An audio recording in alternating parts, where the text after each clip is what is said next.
Hello guys, how are you? How we doing? I see the comments coming in already. This one hurts.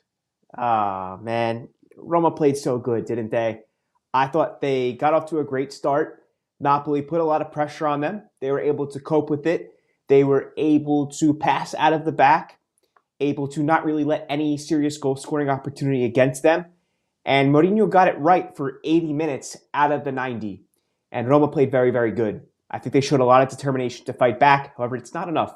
It's not enough, obviously, because you can put it any way you want, but at the end of the day, it's 3 points, or it's 1 point, or it's zero. And unfortunately, Roma walks away with 0 points today. Let's begin breaking this down, throw in some comments. It's glad to see everybody so soon in here, and I'm glad to get this one started. So first off, let's talk about some of these key moments here.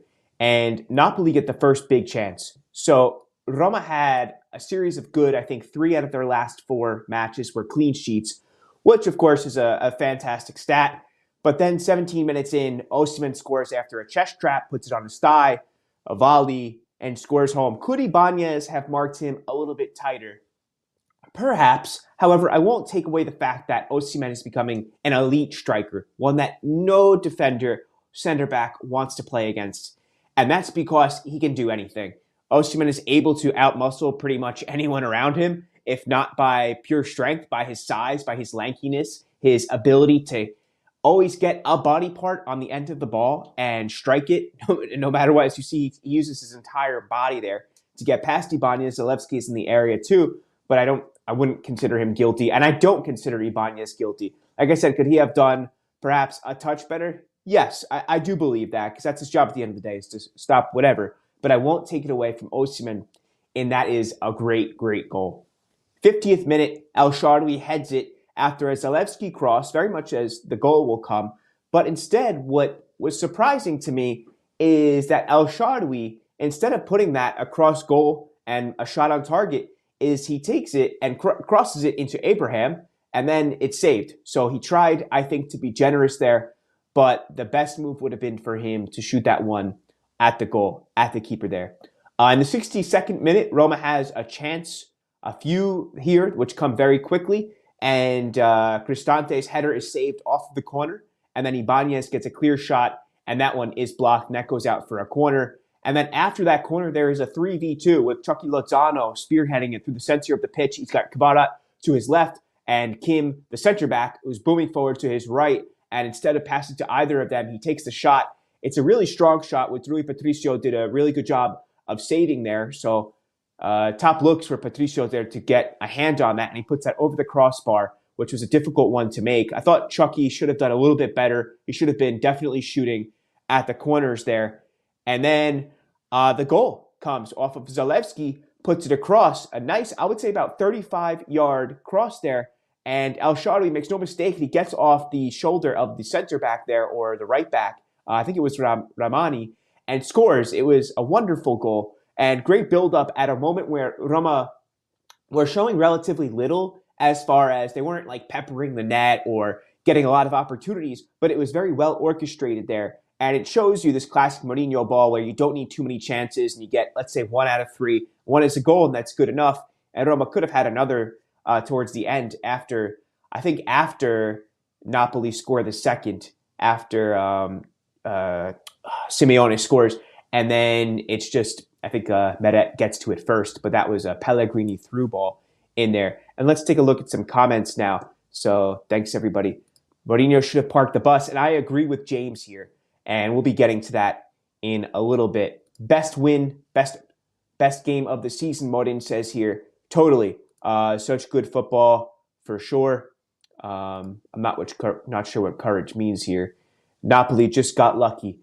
They played really good, and I won't take it away from one of the best teams in Europe, the best team in Italy, and that they did. Do I think that Roma deserved a draw? I think they played good overall, enough in order to get a point. But when it comes to like who deserves it, the team who deserves it is the one that converts their chances and the one that plays for the entirety of the 90 minutes. And Roma, unfortunately, played for 89 minutes and 59 seconds, because it was just that split second where Smalling dropped off of Simeone, and then it became converted. So very frustrating there for me. As a fan, of course. Courage just says, we would have gotten a point if we parked the bus and kept Cristante and Matic on. I'll be getting to the substitutes in a little bit. Mourinho says Matic can't play 90 minutes. A little bit there back towards that comment there from James. And people are gutted. Yeah, totally, guys. Marco says, best game by Mourinho by far. And I agree. I thought this was a very courageous game. Roma showed a lot of determination. Used that word that broadcasters used. They had a lot of character. And it's totally true. They really did today. And I see, interesting name here, Michael Talks Football. Check out his page. Michael does a lot of European football, covers pretty much everybody in football. Great page. He says, big up, Wayne. Roma played well, but Napoli just different. And it's totally true. They're a different breed this season. And when you have elite players in almost like every position, Mario Rui has become a great player. Their midfield is stacked. If you're looking pound for pound, if you take Zalewski, Labotka, Anguissa, it's a great midfield, and you're comparing it against Matic, who is a little bit older, a guy who already put in the best years of his career, and he has I thought, awesome performance. He showed really like a lot of guts. That's the word I'm looking for. I'm trying to keep this PG. I think you know what I'm trying to say here. And he shouldn't have come off, plain and simple. I don't know why Mourinho took him off. I'm guessing that he thought he was gassed. I looked to my wife when he was coming off, and I said, "Oh, I don't know about this substitute," because I was like, Matic has actually been really good, but I guess he's like 34 years old. He's getting a little bit gassed, and Mourinho wants to sub Bove in, and then maybe go with like a bit more of a compact midfield. Was my guess there, and just still going through some of these comments here, and I want to talk about this comment right here by G. Copt. And he says, I dropped Pellegrini and put El Shaarawy in there. And I see the comments still coming in, but I'm going to pull up the starting formation today. For me, let me get this comment out of the way so you could see everything here. I would not have started Pellegrini. And I know it's hindsight bias because El Shaarawy did play such a good match. But I actually would have had El Shaarawy on the left, Dybala and Abraham to start. And because of that, let me arrange this here. When you put on Pellegrini, I think that it threw off a little bit of the total press, the way that Roma can stay compact. I think that Pellegrini is so much of a free player that when you combine it with Dybala, that you can't have two players who want to play the same way. And when I look at Spinazzola and Zalewski, Spinazzola comes out, right? And then in steps El Shaarawy. Would this have been the better decision here by Mourinho to start El Shaarawy? I don't think so. I think he gets a lot of it right. But what I think that should have happened is El Shaarawy could actually even be further up the pitch, and you could have had, let's say, Spinazzola on the right, Zalewski on the left. Something in order that you put two quick players, hardworking players against Kvarat and against whatever, Chucky Lozano, whatever fast player that Napoli had, because they have an array of wingers who are very speedy. So to me, I think that the approach was perhaps a little bit misguided to start both Pellegrini and Dybala. I think instead, Roma should have went a bit more utility rather than fantasy, if you want to call it that for lack of a better word. Rocco says, Volpato needs to come on earlier. Mourinho needs to grow him for next season. He's confident, good in attack, and carries the ball. We need carriers. And I totally agree that you need these guys who can break through the lines, who when they have one or two players in front of him, they can get past, they can skip away, pull off a little bit of a shimmy or some type of move to get past those guys. And all of a sudden, once you get past one line, now you have the last 3-4 defenders in front of you where you can pick out passes and your teammates get up and they start getting into goal-scoring opportunities. So a player like Volpato has a unique ability to open up the pitch for the rest of his teammates. And I agree with Rocco here in that it would be a really good choice to get Volpato with some more minutes. He's also a really big frame. He can outmuscle and he can get past players in more ways than one besides just one-on-one skills. And yes, Roma did show a lot of heart. And James here says El Shaarawy should be starting over Spinazzola at the wingback role. Maybe. Paul says if they play 10 times, Napoli wins 8, I think is what he's saying there. Perhaps Pellegrini showed he's not an attacking midfielder, Marco said. He is a center midfielder. He doesn't exist on the pitch when he plays upwards. I didn't think Pellegrini had a good game. Say that. I think that he could have done more with his work rate. I think at times his pressing was inconsistent when the rest of his teammates pressed. He didn't, and he allowed Napoli to play out of the back. There's one moment in particular I saw from that. I thought his creativity was okay as a center attacking mid, as this inverted trequartista is how Mourinho likes him to play. I think that deeper in the pitch, he's able to open up the field a bit better than perhaps the rest of the team can. I think that Pellegrini's best position is in a 3, very much the way that Zielinski had played for Napoli. If you look at here, this is taken directly from Google, and you could see that you have Zielinski on the right of your screen, Laboca in the middle, Anguissa on the left. However, this is not in actuality what happens. When a team attacks versus when they defend, they take different positions on the field. And what happens is that Anguissa and Labotka go into a double pivot, right? And what happens to Zielinski is, if I can get another finger in here, Zielinski takes the more advanced role there, and he becomes the playmaker. That, to me, is how Pellegrini needs to play. Needs to be a 3-man midfield instead of this double pivot on paper. I don't like Pellegrini up the pitch. I'll say it. I don't think he offers enough attacking mind. I don't think that he's great in the final third. I think his talents are much better in the middle of the pitch as perhaps even a regista, someone who can control the match like that, or the more advanced in a trident. And I'm going to stop there because I'm not going to rag on him either, because I think that he offers a lot of qualities. However, in this position we saw today against Napoli, it's not ideal. Rocco also says great energy from Roma, but quiet game from Dybala and Tammy. Tammy's runs are delayed and his hold-up was sloppy. One thing Belotti offered when he came on the bench was a great layoff there to, who was it? Bove, I think, actually. And Bove put it well over, but it was almost to Dybala. And that was, I think, a bit more of what we needed from Tammy today. And he did disappear a little bit. I think Dybala's issue was that he was forced to come back so much that when it came, or when he or Abraham received the ball, the rest of his teammates were not around. He wasn't really being supported. It's like throwing the ball deep out to a guy who's on an island and expecting him to do something incredible with it. And that's like a crapshoot. You don't want to get into that habit. You want, when you progress, you want 1 or 2, 3 players accompanying you on your counterattack when you break, so you have an option. You have a guy to lay off to, you have somebody to interchange with, and we even saw that become almost a goal where Pellegrini and Dybala combined well towards the end of the first half. I forget who it was who almost got onto the score sheet there. It could have been El Shaarawy, but yeah, it's a tough one, guys. And Roma did play really good today. Defensive football is best for us right now, Courage says. And Roma did suffer well. Thought they controlled the game well. They didn't offer Napoli too much. Like, as far as, I think Napoli had probably 2 or 3 good shots. 2 of those resulted in goals, and 1 or 2 of those was saved by Patricio. So I thought Napoli got really lucky in how accurate they were and how they were able to finish those chances. Thanks, Paul. Yeah. Well, with the 8 on top, fade on the sides. Seems to be a really comfortable haircut. So thanks for noticing. Napoli had depth, and Roma just had youth.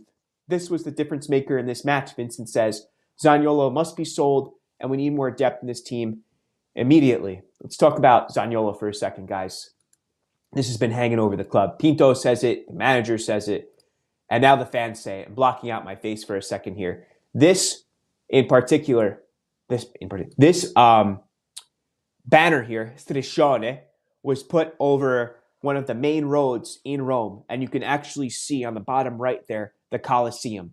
So this is in the city center, the heart of Rome. I'll let you translate the rest, but it's calling Zaniolo a traitor. So everybody knows the situation now. Pinto has said he's going to try to sell him in the last days of the Mercato, and he has denied the approach from Bournemouth. It looks like Milan has absolutely no money to spend on transfers, so he won't be going there.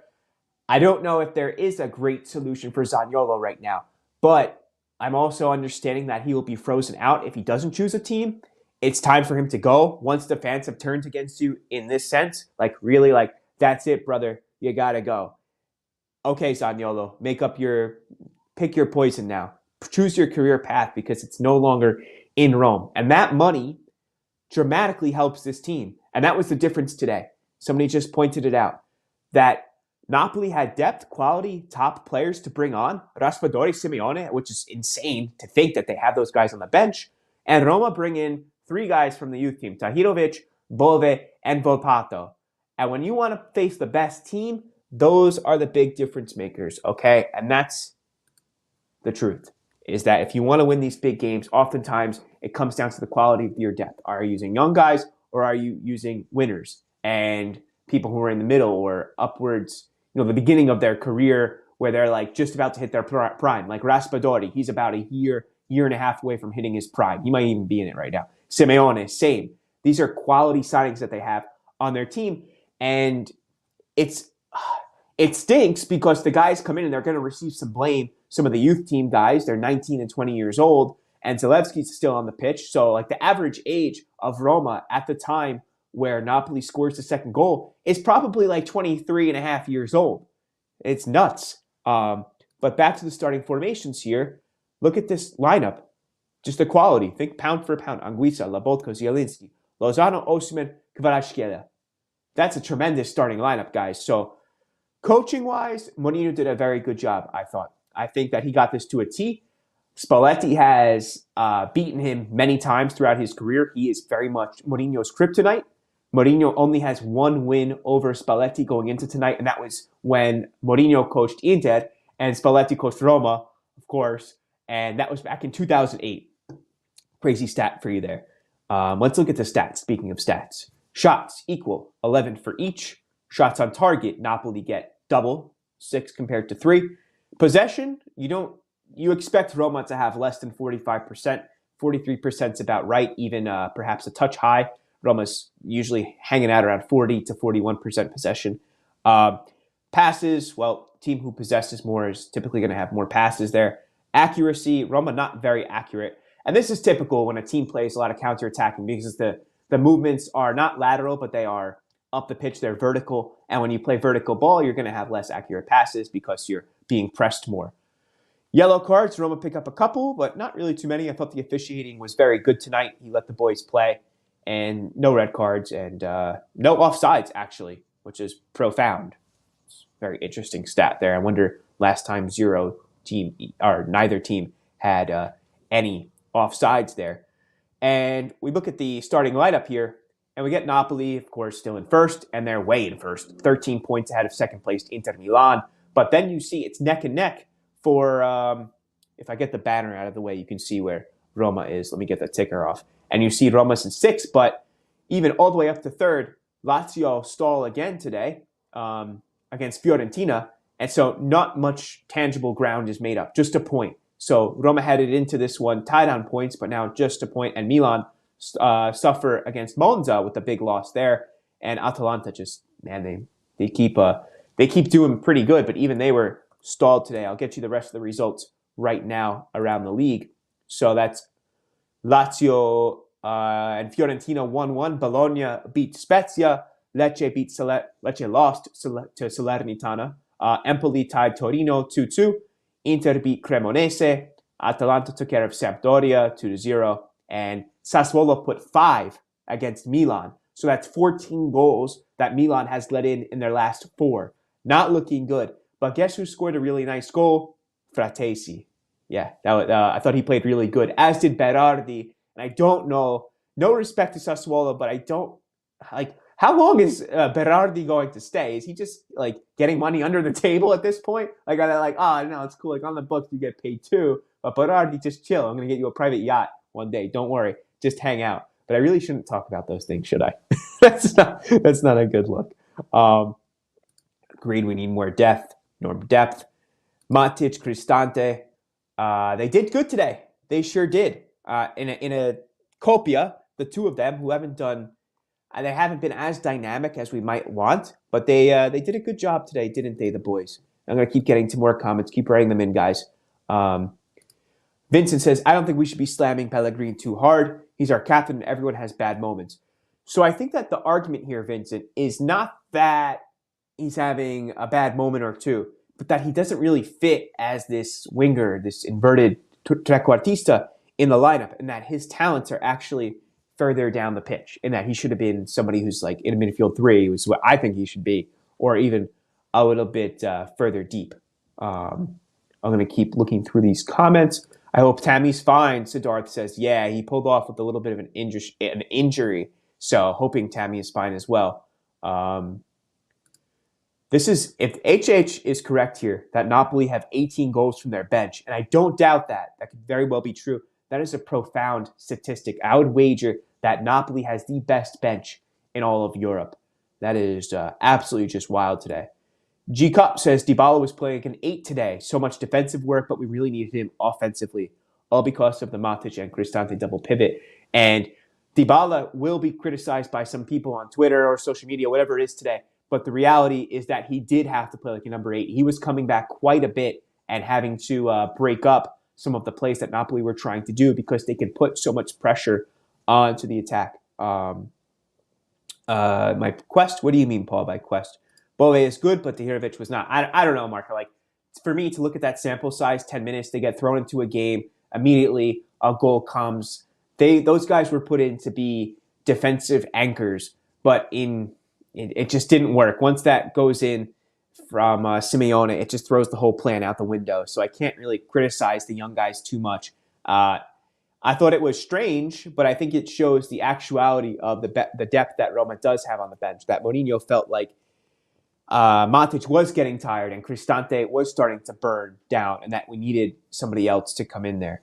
So that one is it's just, I think, a tough pill to swallow. That's so late in this game after Roma had done so well that they were unable to come away with that point.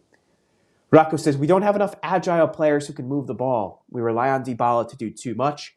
He has no one to combine with. A Napoli of 7 to 8 guys who can spray passes around and cut the lines. I noticed how fluid that Napoli moved tonight. And they're able, they have their back to goal. They find themselves 2v1, yet they have such agility, like Rocco says here, that they're able to make space for themselves constantly. That player should be Wijnaldum. If he's going to be coming back in a few weeks now, I hope that, and I'm sure that he will add that extra dimension where Roma can get up the field and Dybala can have somebody a touch deeper where he doesn't have to come back and play like this 8. That's what I'm really hoping. If El Shaarawy starts, HH says, we will have 0 bench players, and Cristante and Matic can play together. Okay, good shout. And yeah, 18 goals together off the bench, as he was saying. Keep them coming in. At this point, Zaniolo has to go, and he will be going, Rocco. Roma fans should also be asking what role the club played in this relationship deteriorating. I'm suspicious of Pinto. He may be another Monchi.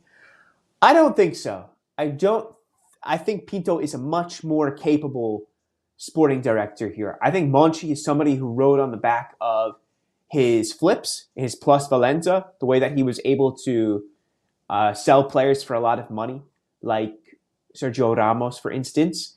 And I think Pinto is a much more capable manager who does see the game much better. He knows what the team needs. When it comes to the relationship, though, the point you're trying to make here, though, Zaniolo, for me, no, man.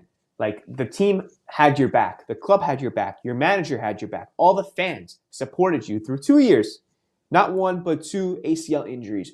You come back. You're not putting points up after quite a period of time now. You're still being paid, still getting his contract, and it's coming to relatively nothing that he's put back onto the field. He doesn't combine well with his teammates. His attitude isn't that great. He's not a team player. What more could you say? Like, the kid is making his own bed, and he's not a kid. That's the issue here. Zaniolo is, what is he, 23 years old now? 24? So I think he's 24. 23 still. But he's very much making his bed, and now he's going to have to suffer the consequences of being frozen out of the team because, you know what? As it turns out, not that many clubs want him. You know where Bournemouth is in the EPL? A team which is I think 18th last time I checked is looking for you, buddy. 18th. Yes, 17 points, tied with Wolves, who's actually in 17th. That's who's looking at you because of your behavior, because of your attitude, and because you're not putting points up on the board. Let's be relatively frank here. Zaniolo has to leave. Relationship is done. Done. Finito. Ciao. Kamada and Sobakken could add more those kids than those kids in the last 10 minutes. I don't know what's going on with Kamada. I heard that he has a release clause that if, or I should say, something in his contract that a clause that if Roma play him X amount of time, they have to activate that clause. And there could be something financial going on there. But Sobakken, sure. Sobakken, I would like to see him integrate a little bit more, getting more time. I think he's a direct winger from what I've seen of him, and one that could really produce a lot for Roma and be someone who adds a bit of an engine. Okay, Sven says El Shaarawy needs to be starter on the left. And then James says, when is a good center defensive mid coming in? I think Wijnaldum takes care of that. Perhaps he allows Mourinho to change his formation. Perhaps when Fratesi comes in the summer, let's hope, say your prayers tonight, that also allows a different type of tactical setup there. Paul says Zaniolo's to go. I think now I think his nose is out of the joint because of Dybala. There's a problem there. I think you make a point here, Paul, that Zaniolo and Dybala can't play really together. There's truth, and I don't think that Zaniolo wants to be a left winger. I don't think he likes playing there. I think he likes getting the ball on the right wing, dribbling at players, and trying to score. And Marco, I think I answered that one in the sense, this was after your comment here, but just I didn't read it yet, is that there's probably a clause with Kamara. That's my feeling. And with Sobakken, I'm hoping that he gets in there more. PK says, we played very well today. We had the best match plan against Napoli and didn't deserve to lose. HA says, the truth is we played the first 45 minutes, 10 versus 11. Pellegrini was rested. He should be put more effort in, but he is our captain, and I'll excuse him. Rocco says, these things don't happen overnight. Mourinho loved him, started him, fans loved him. There's something missing from the story. Zaniolo may be brain dead, but it's suspect. Perhaps they just truly don't get along. Like it's not a good match. Players and managers don't always see eye to eye, and it's strange. And I wonder what happened in the negotiating room, if he felt offended or something. But if it was me, I wouldn't give him any improvement to his contract. Like he was asking for 3.5 after tax, I believe. That's too much for a guy who has does he even have 2 goals, Zaniolo, right now? Someone fact check that for me. Tell me Zaniolo's stats for this season so far. HA says this game before the World Cup will be 4-1 Napoli, simply, and Rui Patricio is back. It's true. It's just right. Definitely. If these two teams had played in December or even November, yeah, this was not going to end well. But we see a lot of tangible growth today. Tangible, meaning that you could actually see the team improving. Like it's not just they played a good game, but you actually see overall improvement, and that's a really good takeaway, I think, from today. Okay, Ishmael says, Wayne, do you think Mourinho will be our manager next year? I hope so. In that he's on a 3-year contract, and with that growth, with the team showing product on the pitch now, and they're really starting to gel a little bit more, it's heading towards the final product of where this team, of where the coach wants them to be. So I hope he doesn't jump ship for like a Chelsea or a Newcastle or anything like that. That's a good call here. G-Cop says Fratesi and Amrabat double pivot would give us a Scudetto challenge. Amrabat, man, he is a leader indeed. Simon Lee says, no disrespect to Gallo, but I would have wanted Solbakken up front after Timmy's injury. Good shout there too. Sven says, love the channel. Thank you, Sven. My man. Paul says, remember, Roma fans there, no noise for them, only against. So Roma fans were not allowed to this one because of the altercations which happened with Napoli's fans on the Autostrada. There we go. I think it was on the A1, which goes directly from Rome to Naples, which was like 200 fans got into a fight on the freeway and damaged cars, and everyone got they were like beating the hell out of each other.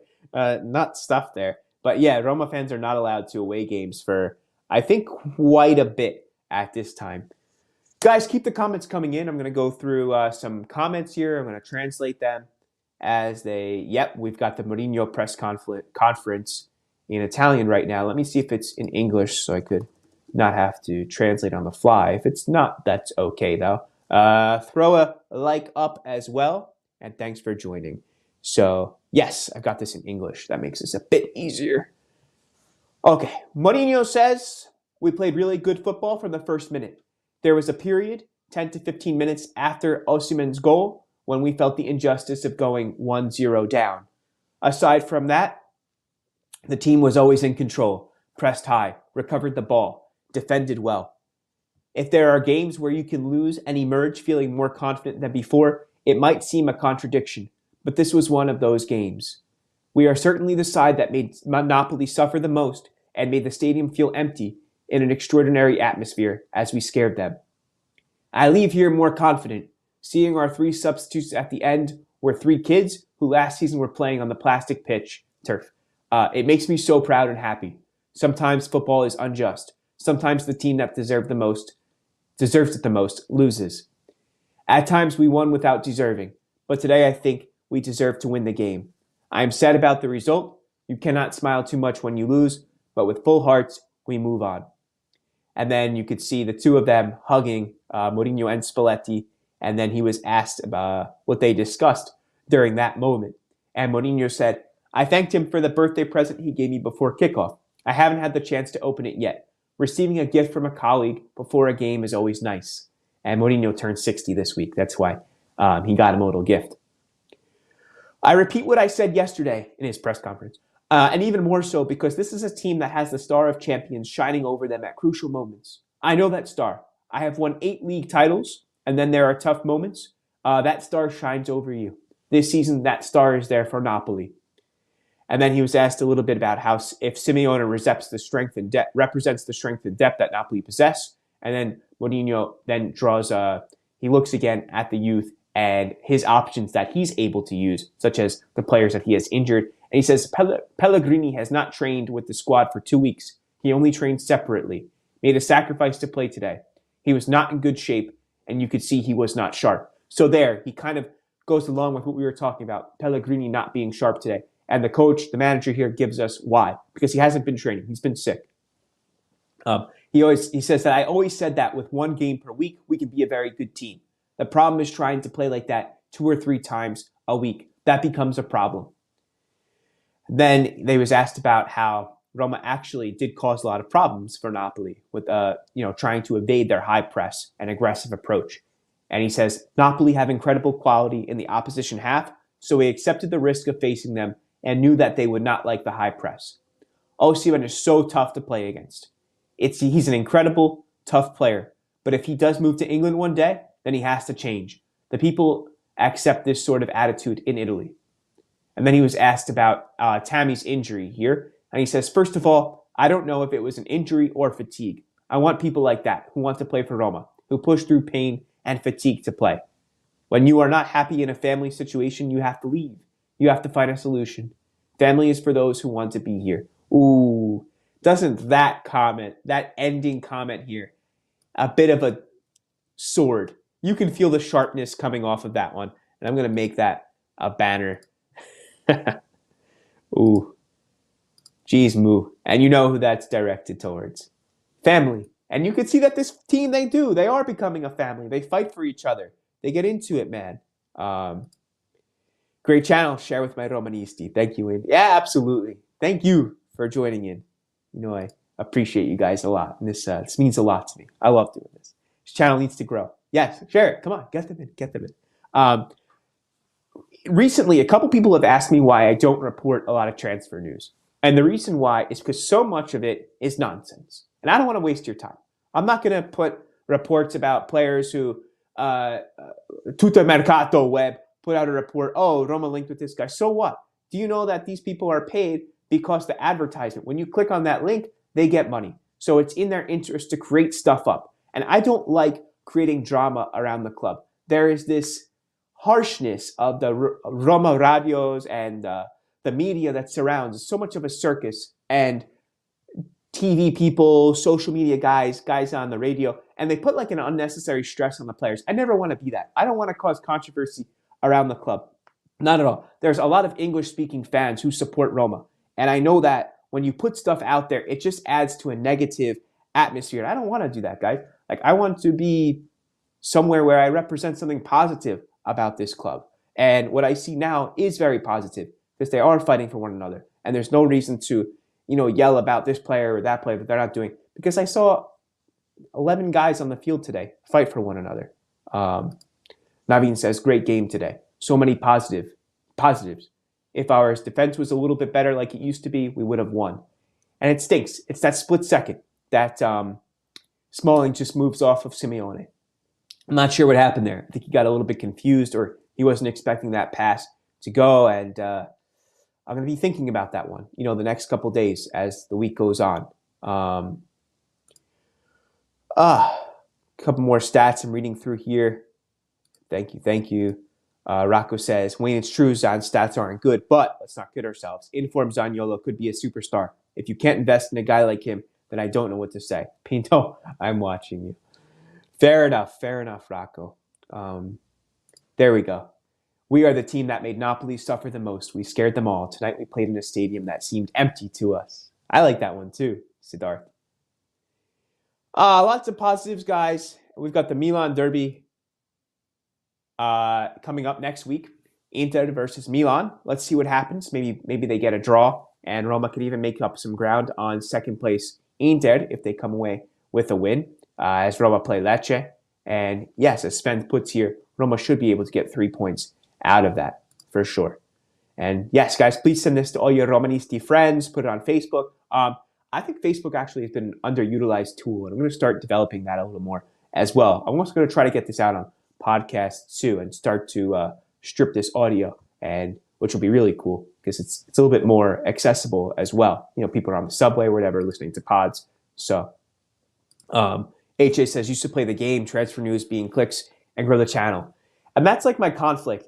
Do I want to grow the channel by just knowing like the easy way? Or do I want to make this, and this is my opinion, I want to make this a channel based upon analysis and like going in depth and not just topical like, oh, this, because I don't want to waste your time. I want to talk about football, why things happen the way they do, what could have went better, what went well, and analyze these games and talk about what's going on with the club. And I know, I look at other Roma channels and I see that they do very well because they are posting about transfers and this, that, and that stuff. But I will never go into stuff what I don't think is actually material. Thank you, Rocco.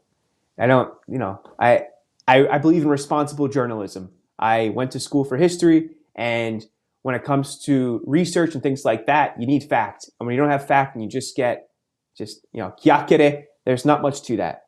And I'm not going to waste your time. Yes. Incredible story, isn't that? Thank you, Paul. Legit transfer news. Yeah, sure. Like when stuff is happening, absolutely. When like Wijnaldum lands or it looks like a player releases a comment or an agent speaks about it or Pinto in particular speaks about it, then surely I definitely get into the mix there. Like with Solbakken. There were so many reports like, oh, Solbakken's joining. And then it was like, oh, Solbakken's transfer to Roma could be jeopardized by Napoli. Like nobody truly knew what was going on. And yet, the media circus can be what it is. How true is it that Mourinho is offering himself to Chelsea? Brahim says. I don't know that there's any legitimacy to that. And Adnan says, nice to see you. Dybala didn't get too many balls because he was going back way too many times. And his presence does get missed when people drop back or when he drops back, right? And that's going to have to be worked out with team shape. And I think we brought it up about 15 minutes ago that if Dybala has somebody close to him which can occupy the number 8 role better, be more of a utility midfielder, it will allow him to get more free up the pitch and do what he does best, which is by being a fantasista, the greatest number 10 in Serie A right now. Do memberships and let us support you. What are those? Like, is that through YouTube, HH? Let me know. Some key interviews with players. Yeah, I would love to. I think we got to get Roma to do an official YouTube where I could like interview some players. That's the next level, right? And I would love to do that. That would be so cool to like get even ex players like who speak in English, like even like Michael Bradley, like if he came on or whoever, Raja. I would love to interview Raja Nainggolan one day. Gabrielle says, "Hey Gabrielle, I think you're a first time poster. Collaborate with Tactical Manager and 11 Yanks, two USA YouTubers who make content in numerous projects." Oh, that sounds cool. I'll look those guys up. Sven says, "Dream signing Marco Verratti and give him that De Rossi role." I think that De Rossi role could be, well, number will be Fratesi if he does come. And he's not the destroyer that De Rossi was, but we definitely are missing that player sometimes. Like the guy who can protect the defense, like an Arambat, for sure. Oracle says, "How come nobody wants to buy our players? That's depressing. Do we not have too much quality?" We'll see what happens. There was an offer from Bournemouth. There was apparently some type of loan deal from Milan. The issue is that clubs in Italy right now are not able to spend a lot. They're almost like every team is close to the red, if not in the red. So you see that Italian teams are not paying a lot, which is why Bournemouth, who's in 18th, has a greater buying power than like the top 5 teams in Italy. It's outstanding because of the media rights that England is able to get. YouTubers pay like $2 per month and have some privileges. Well, that's cool.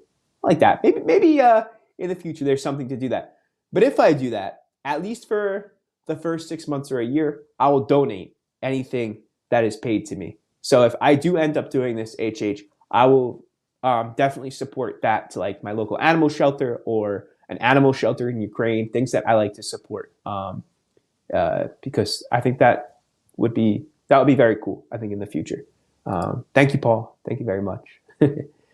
And we need to finish in the top 4 to get our players on the radar. I think we need to finish in the top 4 in general, right? Like we need to get back to the top 4 so we get that Champions League money. So we get those big media rights deals and we keep adding to the team. Thank you, bro. Thank you, Paul. Sard Wolf, first time writing in. Sard Wolf says, thoughts on Mourinho, in or out? And of course, he's our manager right now, and Roma is playing. They're in their best form. This is one of the best games that Roma have played under the Mourinho era, and they're showing a lot of character, showing a lot of bite to the bone, and they were very efficient today with that goal. Very efficient. I don't want to blow this. I don't want to blow too much smoke here. They played a great game, but Napoli are just a horse of a different color, quoting the Wizard of Oz here, and. He's got one more year. I hope he sticks around. I hope that he can keep compiling this team that keeps to continue playing better and better under his leadership with Pinto working hand in hand. And I see that the team is growing. I see a family. I mentioned this like 5-6 minutes ago. Players that fight for one another. And when you have somebody who doesn't want to be here, just go. Just get out, man. Do what you got to do for your career because you don't want to waste your teammates' time. Think about when you play football as a child. Or maybe you were in high school, you were a teenager or a young adult. When there's that one player who is a negative energy, they have such a presence that they could bring everybody else down. But when people are positive and everybody buys into the project and the atmosphere, it creates a brilliant air around the team. And that's really what you want in your locker room. You want, after a win, everybody's out celebrating together, shaking up the champagne, whatever they're doing, chilling, and acting like a brotherhood, because the best teams are fraternal. They are these brothers who work and fight for each other. Sven said, did we sell Felix or put him out on loan? I believe there is a buyback on Felix. And if someone wants to research that real quick, I'll post that up here in a comment. I believe there's a buyback, which is why he keeps posting about Mourinho. Well, maybe not entirely why, but that's definitely part to it. First time watching. Thanks, Sadwolf. Why do you support Roma, and am I from there? So I support Roma, have since 11 years old. I'm in my low 30s now. And I became attracted to the club after the World Cup. And it was the 1998, 2002 World Cup. I was watching Italy. I was waking up at like 4 a.m. in the morning, 11 or 12-year-old, and I was pumped.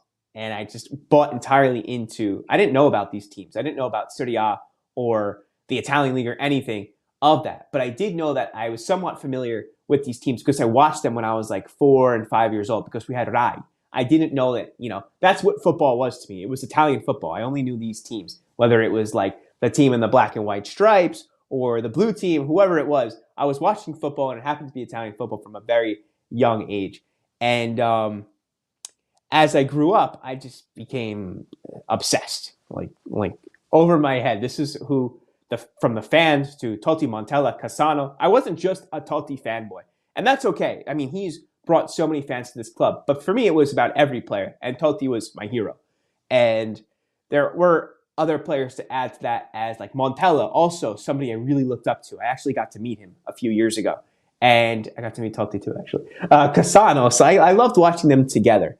Rocco says, and am I from there? No, my background is Southern Italian, and I know that for a couple different reasons. Like I'm not just one from one area. I'm not from my background's not from Palermo or just Bari or Calabria. I'm mixed, so I have I guess I don't know if you want to call it diverse, but a few different areas of Italy. Someone has to ask. Rocco says, what is happening to Belotti? And he hardly touches the ball. You'd think the law of averages would have rewarded Belotti by now.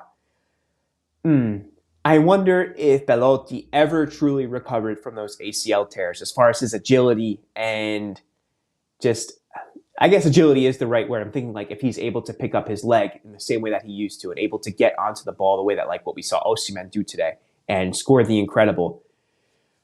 I don't know what's going to happen if Belotti is going to end up going to Fiorentina like we saw with Lynx, if Shomurodov leaves and Belotti gets a little bit more time. Interesting there. But he definitely has had a drop-off in his quality compared to 5 years ago. He looks, he needs something, and I don't know what it is besides scoring a goal. To be a little bit more loose, because I do see him as this rigid center forward. And I thought he would play a little bit more horizontal and supporting his teammates and combining than what I have seen so far. Guys, let me know what you think. If you're watching this recorded, throw some comments in there too. And send it to all your Romanista friends for sure. Let's see if anything else popped up before I sign off. Anything from perhaps the players here. Spalletti hails Napoli unity and complete package. Osimhen, that's nice for you, Spalletti. Hope you enjoy. So let's see. I'm going to refresh my website here. And we've got that from... Oh, great. Zaniolo's mom says, you've made an exaggerated hate. Zaniolo's mom. We should probably not be speaking at all about this situation.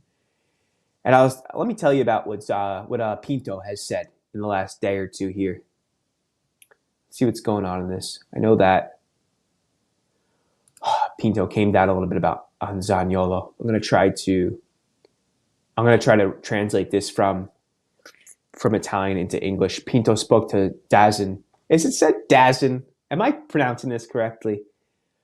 And then he's asked about Zaniolo. And Pinto says, I don't have problems responding to this question, but all have understood. Zaniolo has made a request, and we have looked for, also with his agent, a solution, and it has arrived. But obviously, in this moment, perhaps he's not very content about that situation, and we are in difficulty because it was a solution and a request. As you all know, as I said in January, con tutti I paletti del fair play, with all the constraints of fair play that we have, we are an ownership or an organization that can only give the no to Zaniolo and to take other players. Che può cedere al no di Zaniolo e prendere altri giocatori. So it's saying we can't move on until we get this resolved with Zaniolo. We have 48 hours and we see what's happening, and it's a difficult situation for us, for the ownership, and for everybody. Could it be a blessing, perhaps, if he remains? He says... He says, I'll put it at the very end of the mercato. He says, I'll talk about it, and I'll respond also to this question. I have also a little bit of hope in these 48 hours. The interests of Roma will be put before everyone else, prima di tutto. I'm looking to make it happen every day, and I hope that it'll be. I hope that something can happen for the fans, for the club, and the ownership that has done so much for the club and for every player. And then he's asked about the future of Mourinho. I know a few of you have asked so far in this chat. I heard him in the conference, and che si parla internamente di questo tema. He says, we have a good report, and if someone is looking to say something, se qualcuno cerca sempre di dire che non è buono al 100%, he said there's a little bit of trust, there's like a trust, and we'll talk about it soon. Se ne parla internamente. We'll talk about it within each other. So he's not letting on not letting on about this one. So he's just saying, like, we have a good report and we'll discuss it. Like, it's something for us to discuss and not the media, which is how you kind of want these things. You don't want to air everything out. And that's what you want from your sporting director. Because Pinto does speak often. He has press conferences like a few times a year, which is more than most do. And he kind of operates in a role which exceeds a sporting director. He's becoming like a kind of like a more operations guy at times, it seems. Or maybe I'm just making that up. But he does seem to have a lot of responsibility when it comes to talking to the press. I'm reading this report right now on Football Italia. Milan fans have such short memories. That's a really weird title here. And it's not in boldface either. I'm thinking there's a mistake on their website. The link's not opening up either. They've definitely messed up on their website just now. Italy star Verratti sent off for PSG. Yikes. We're just talking about Verratti.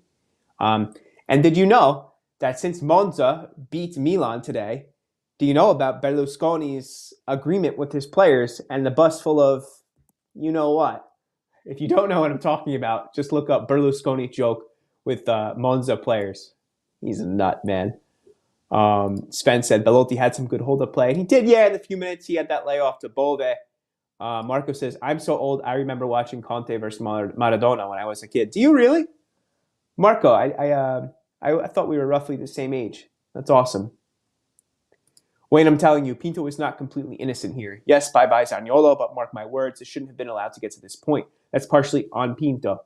One thing to remember, though, is I think by the way that this situation is going, we all think that Zaniolo's contract ends this summer. That's not true. He has a year and a half.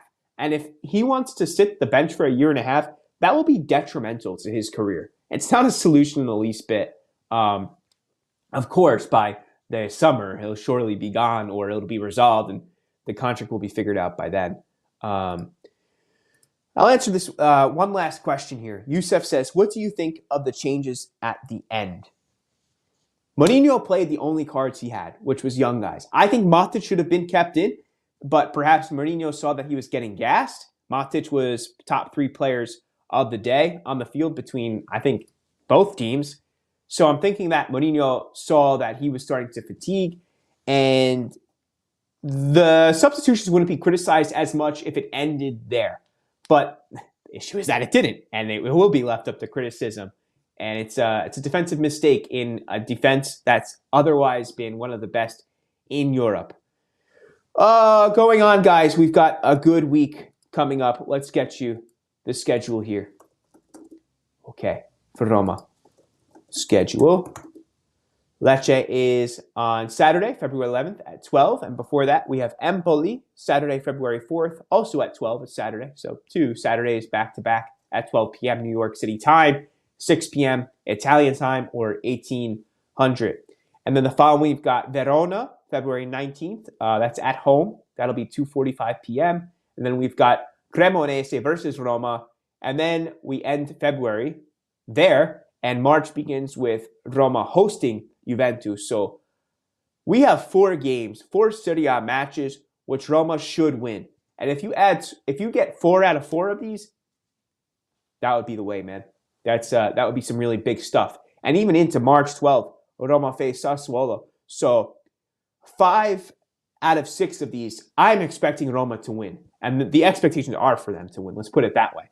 And even against Juventus, I want to see Roma come blazing out of the gates at that one. I want to see, you're never going to get like a 5-6-0 with Mourinho. And of course, Juventus is still a decent side, but I want to see them really take it to you. to Juve this season, man. I want to see them get that win at home against them. That's funny, Marco. We got a 44-year-old Roma addict. Well, we've got that in common. Roma addicts. Thank you, man. Guys, let's talk soon. I'll be throwing it in the mix for some videos as news comes up. The transfer season, of course, is ending. We'll look at things not only in Roma, the Zaniolo situation, but what's happening with the rest of Italy, and if there were any decent moves that come out.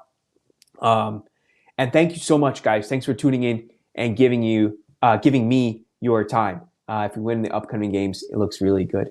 And we'll talk soon. We'll be in touch. I'm also going to be putting up some shorts, so you'll see me on YouTube doing stuff like that. I'll be taking walks throughout the week, posting pictures from Manhattan on my little daily walks and stuff like that. Cool. Let's talk soon.